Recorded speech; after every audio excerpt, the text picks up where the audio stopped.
Knee,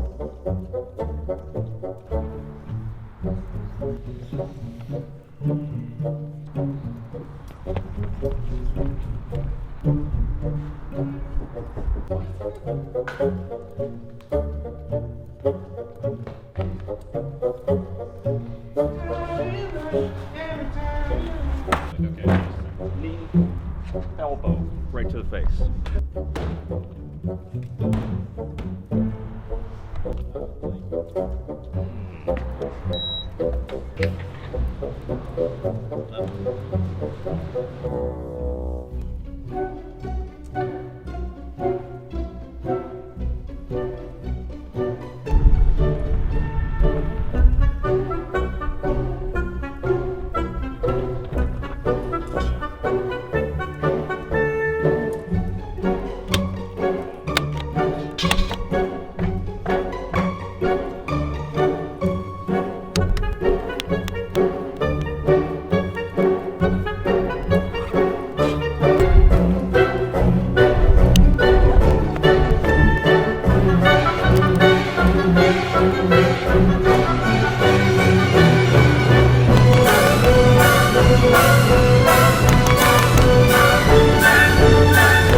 Well, everyone, welcome to the freaking show. Let's do this thing. We got a guest today, Jake. We do have a guest. We've got Austin Rex. He's here from the Firearms blog, and we're talking about SPCs. I know you're going to have a article that hopefully we have linked down in the video description right now. Yep.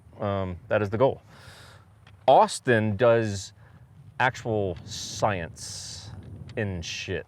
Me and Chris do not. Nope.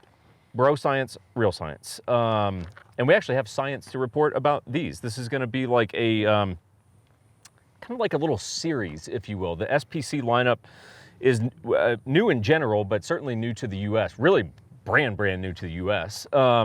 So we've got two different models. We have the SPC9 PDW, and then we've got the SPC9 PDW SD. Kind of a mouthful. Yeah, and they look damn near identical, partially because of the setups and then the guns themselves. They have a key feature that makes them different. We'll get all into it. So basically what we're gonna do, part one here, we're gonna be going through kind of overview of what the SPCs are, kind of history, how they came to be, digging into my gun a little bit. Part two, we'll go more into Austin's, actually give you some data, how to kit out your guns, stuff like that. Part three, really, will be on B&T's new RBS 9mm suppressors, basically dedicated subgun cans, because they're pretty neat. So yeah, so buckle in, everybody, and get ready. We're going for a ride. For a weird wild series here. Hey, before you get into that, do we got anyone we need to mention? We do. So let me make sure I get a couple things right. So a big B&T dealer is Shooting Surplus. Shooting Surplus happens to also sponsor some of our videos. They I know at the time of making this, which is a few weeks before you guys will see it, they have some SPCs in stock. I don't know exactly which ones they will have when this comes out, but there were a couple of things. One, the code 1911, the number 1911 will save you 5% off, which on these winds up making a difference, winds up making a difference, because this is some Swiss Gucci guns here. So save 5% off on that. They also have, this is how generous we try to be. They have a section where you would not use our code. On the homepage, they have a B&T section where these particular B&T products are $300 off. So that would actually save you more than our code would, right? So you can do whatever you want, but I'm saying there's a section that are $300 off. Then On the stuff that's not, then you can drop that code, save 5%. And they got like a new FFL feature on that site where it's like you plug in the name of the FFL and they'll hit them up, ask them for their FFL, and then Smart. $250 or more in your order, they ship for free. So anyway, some deals, you know, just trying to kind of give you guys a little look out on this kind of stuff. The 9mm came from US Brass House. Appreciate the boys over there. We got 2 codes there, 1911. After that, enter Syndicate, SYNDICATE. I know that's difficult for a lot of people. If I can do it, you can do it. That'll save you $40 off your case of ammo. money. And speaking of ammo specific to these, virtually everything that we've run through these, at least for the purposes of today's 124 grain from them, just which becomes relevant since we're running suppressed, and one of these is an SD. Yeah. If you're wondering like, hey, what grain is the ammo? That's what it is. It's a 124 grain from them, so you can check that out. Stuff. Yeah, it's super. Yep. Yeah. Well, it starts off life as super. That's why I mentioned it. Yeah. Because, yeah. So one more caveat. So just relationship with B&T. So the guns came from B&T. Right now they're here on T&E, and then we'll figure out where the hell they're going after that, if we're keeping them or buying them or whatever the hell's happening. So so there's that. Both guns running aim points. So that's the other relationship. And I mean, not have really a relationship with Aimpoint. We like Aimpoint. I bought this one at NRAM, and it's been fantastic. So, and they are hard to get. Yeah, the Acro P2s are not easy to get right now. Yeah, a little unobtainium there. Yeah, we'll go through mine in actually a totally separate video. So let's get into it. Kind of background on B&T and the SPC lineup. So I start with this. For those of you that don't know, B&T as a brand stands for Brugger and Thomet. And they are Swiss, and do you know what the Swiss do well? Watches and guns. Chocolate? I was gonna say everything. Pretty much everything. Pretty much everything. Banking. Women, watches, guns, chocolate, everything. Yeah, let's just go with everything. Sorry, all Swiss. Of it. You guys are amazing. Mountains? They do mountains incredibly well. Awesome driving roads? Oh yeah, they got that. Water, you like waterfalls? They do good at those too. Great at waterfalls. Good point. They do all of it well. Army knives? Yes, they're great at it. Yep. They're great at it, right? So the Swiss do virtually everything well, guys.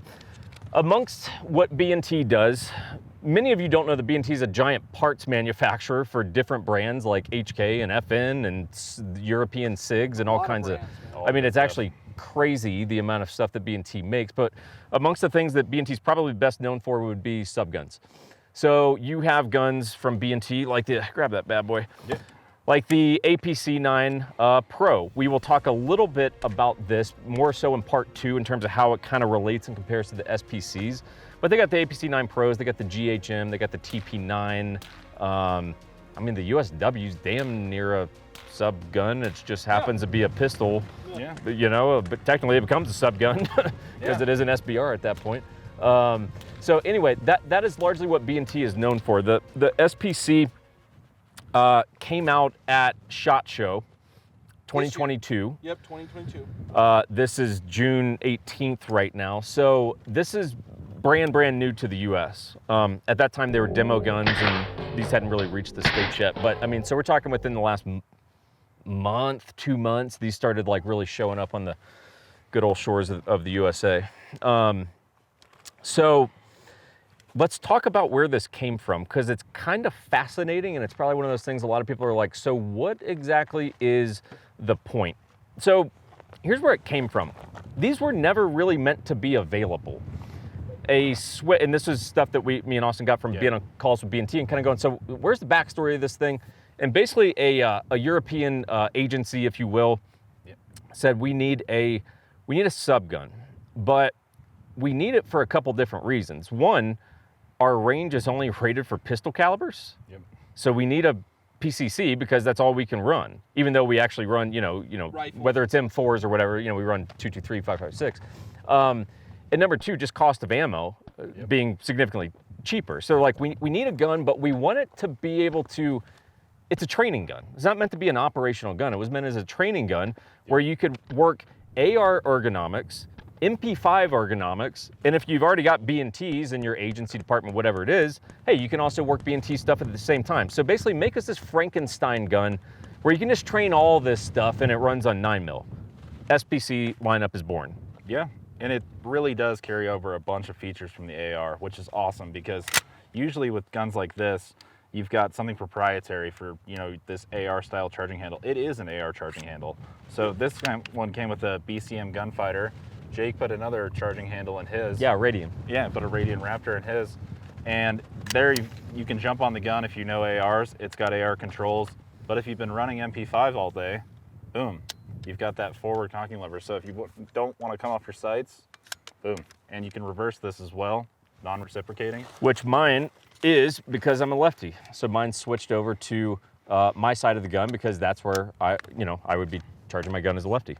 Also frees up the other side for lights and shit. We'll talk about more of that in part 2 in terms of kitting these things out. Yeah, and then standard AR controls, but full ambi, so just a regular, you know, AR style safety. It's nice and wide, so you get a positive grip. And then you've got an ambi mag release on both sides, and then an ambi bolt drop, last round bolt hold open. Just all the features you want. Both of these guns come with the B&T Tele stock on it, which is awesome. 3-position adjustable. Has this really positive button there at the bottom. Loving that today. It's the same lowers as APCs, correct? Yeah. Yeah. We'll kind of, actually, yeah, let's start transitioning into that. So basically, what happened was once B&T was done designing the gun, it has gotten quite popular in Europe, and a lot of different, whether, you know, Mill, Ellie, whatever, departments, organizations, whatever, started picking the thing up. And it was frankly kind of, I think even to B&T, from what I understand, kind of a surprise. And so they were kind of like, well, shit, we may as well sell it in the US market, which I think most of us are saying thank you right now.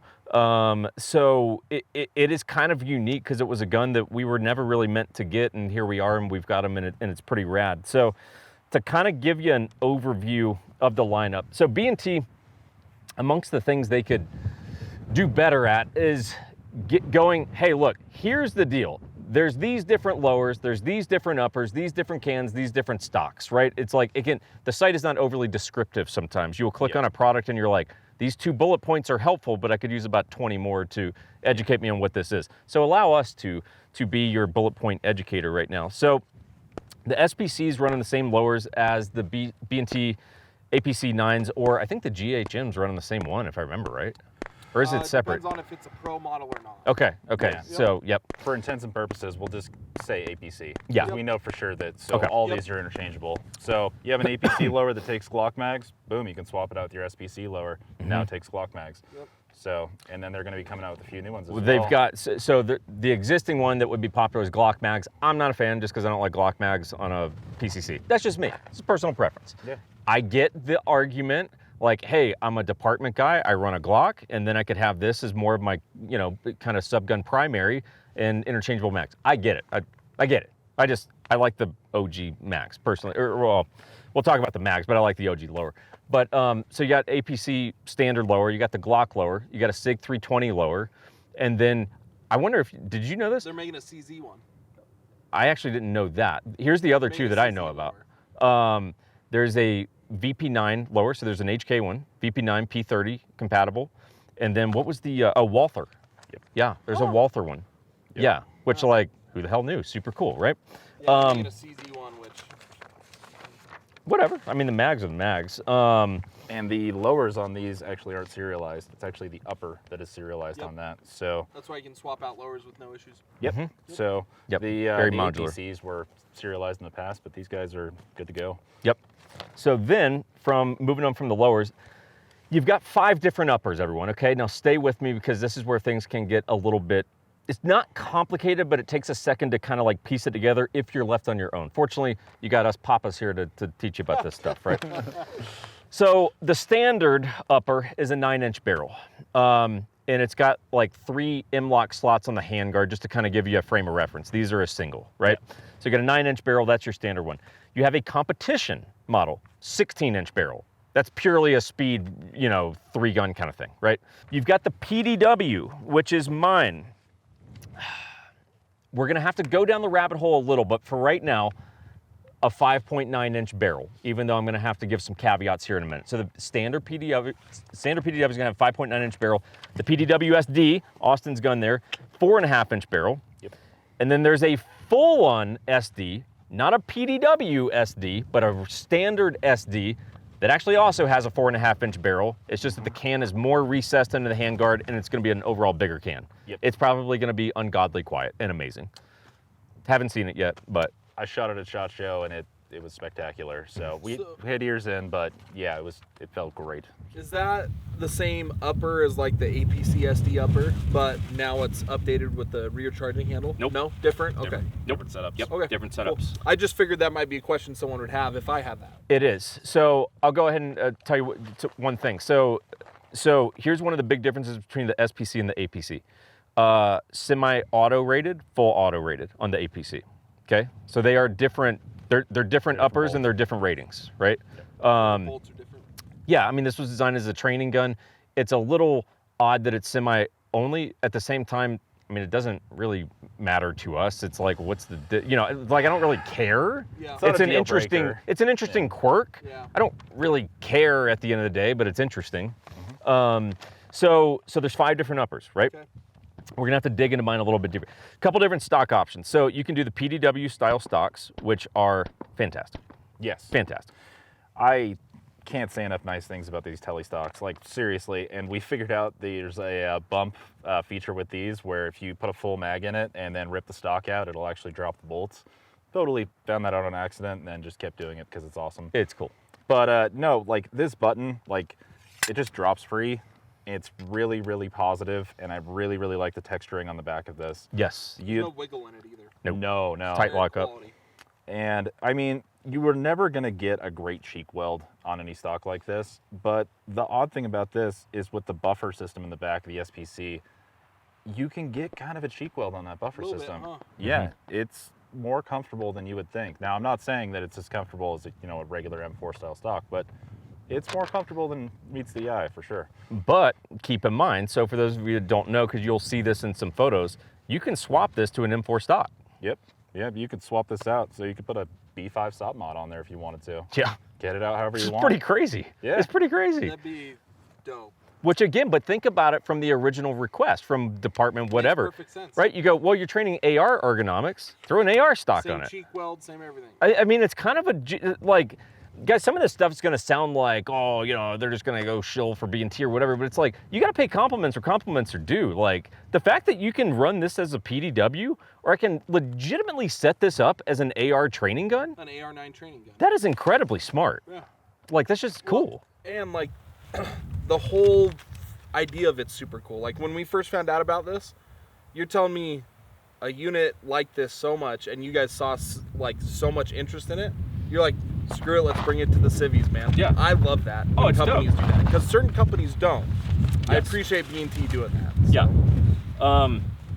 Suppressor wise, B&T makes a lot of different suppressors that will go on these. Not on yours, because Austin's is unique. We'll cover it more on part 2, because that's the SD, but it's like, mine frankly is unique, and I'm gonna show you what I mean by that in a minute, but it's like, as a general statement, there's a lot of different B&T cans you can run on these, and they're tri-lug barrels, so of course, you can run tons of different cans. I mean, you can take that Wolfman off that and throw it on, most of the models of these. Wolfman, Silencer Co., you name it. Yeah, as long as you've got a tri-lug, right? CGS. I said it, he didn't. That's why I didn't say it. Thanks, Austin. Yeah. So let's talk specifically about mine a little bit. So mine's the standard PDW, not the PDW SD. Mine is unique. So mine is how the actual original customer intended for this package to be. So this was the original, like, hey, if you want the OG contract gun, this is actually how it was designed to be, okay? Now, there's a couple of features that I think you're actually gonna be better off with the mainstream one that you're gonna find, because there's a key difference between mine and the normal one that people are gonna find in regards to the PDW, okay? So here's what it is. It's how the barrel and suppressor interface, okay? So mine actually has a 4.5-inch barrel. The standard PDW that you guys are gonna find has like a 5.9-inch barrel. I know that because B&T listed it in freaking millimeters, and I've got to learn how to convert. Well, it's not hard to learn how to do it. You type it in on Google, millimeter to inches conversion. Google it. Yeah. Freedom units. Yeah. And it was 5.9 inches, okay? Mine is 4.5. What's unique is that the lugs are slightly recessed inside of the handguard. So this almost becomes SD-ish. there's only going to be like 300 of these. Okay, so there's only going to be about 300 of these imported. Don't hold your breath on finding one of these, but I don't think it's going to hurt you. I think that they might be a little bit more cool from a collector standpoint because there's few of them, but they're actually less convenient than the standard 9-inch barrel is going to. Which is why I'm going, hey, while you guys may, one, this does look super cool because of that fact, because it's all like recessed. 100%. But the truth is the 9-inch barrel that is going to be more available you guys are going to find simply makes more sense. Yes. Because the lugs are exposed, pop, done. Yep. Piece of cake, right? Yep. So that's what mine is. They are cold hammer forged barrels. They're tanks. The barrels are going to be, you know, absolute tanks for you guys. So no issues there. The operation of the gun as discussed, and it's actually a great little thing to talk about. So they're direct blowback guns. Well, kind of. Because, Ish. I mean, yeah, so like your APC is a blowback gun, and we all think blowback and it just blows straight back. And then you've got a little buffer back here. Buffer assisted. Yeah. So the term that I started calling this is because I started calling them buffer assisted because the whole time that it's under operation, that buffer is in use. So it's weighted. Yes. So it's going to continue to get heavier. And the caveat to that is, as we all shot it today, is it's not porty at ear. And a lot of blowback guns, you'll get that port noise. Yeah, they're port pop. Yeah, exactly. And so everyone thinks, blowback, like it's not going to sound good suppressed. And usually you would be right. On these, you would be dead wrong. They sound fantastic suppressed. See, most of my consideration with direct blowback is they recoil like a nightmare. You have a little 9mm sub gun and you're like, you know, it's like you're shooting 12 gauge or something. Right. It shoots like a goddamn Mack truck. Now, of course, everyone at home is going to be all bunch of weak asses complaining about 9. Like, guys, look, I'm sorry, but a Scorpion shoots like shit. Right.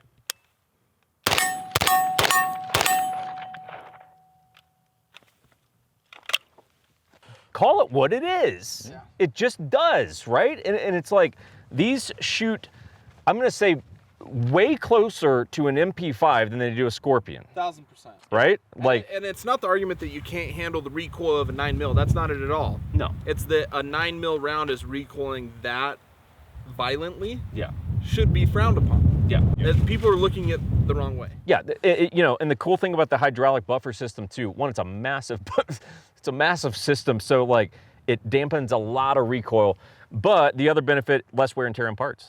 You know, just slowing everything down so cool. You don't beat your gun to death. Yep. And we had 0 failures. I've shot these. Total of 0. Yeah, my gun's been out 4 times, probably 500-600 rounds through it now. Yeah. Mixed bag of ammo. I can't get it to mess up. Nope. In terms of ammo. Super rock solid. So let's see, we talked about stock, so we can move on from that. We talked ambi controls, but look, as a lefty, right? Sometimes people actually like hearing lefty perspective, just because we are a small but mighty force. And dozens of you. Literally yes, dozens. there are literally dozens of us across the world.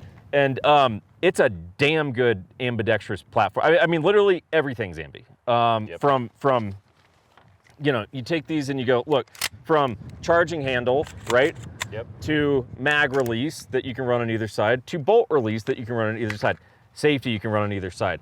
Which side do you want your charging handle for? I mean, like, it is a thoroughly thought through lefty design. As are the APCs, it's the same thing at the end of the day, but like, it is really nice to have a gun that if you decide to shoot offhand, off shoulder, whatever it is, it's like, look, you do have a full ambi gun. Yep.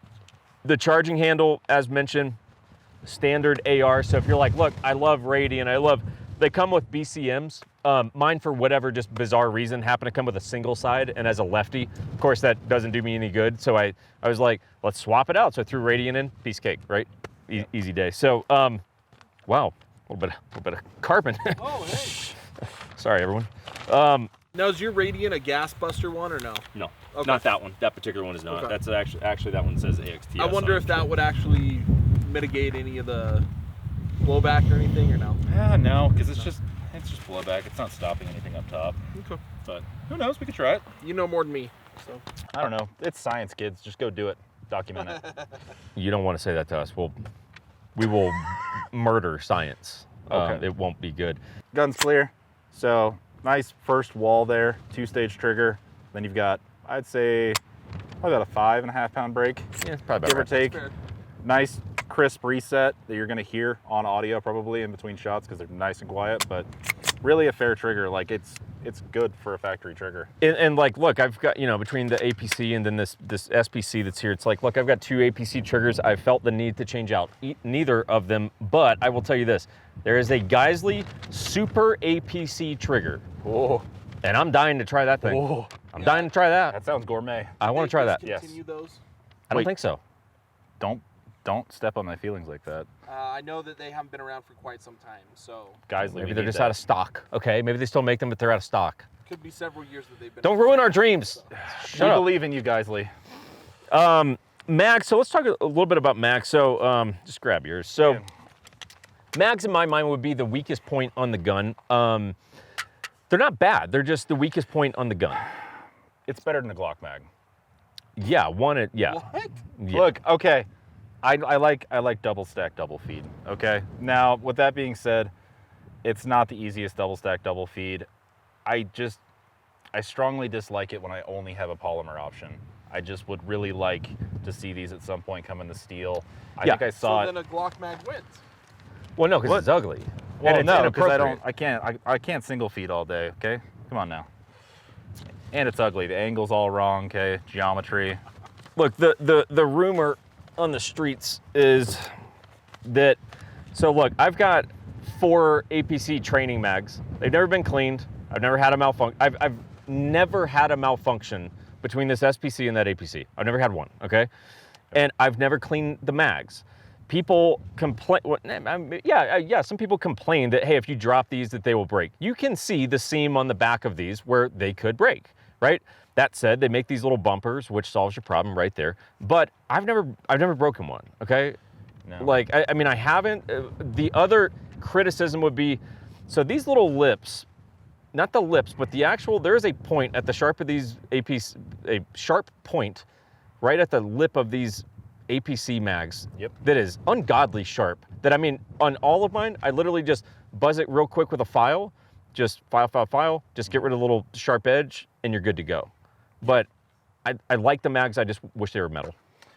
I do too, and I wish I would pay a little bit more for metal mags. I mean, they're not crazy expensive as subgun mags go, but they're not crazy cheap either. So the mags are tough because it's just B&T options for now. So, I mean, we'd like to see some options for that in the future, but with that being said, I mean, I don't have any complaints about these mags, as Jake just rustles through all of his bags.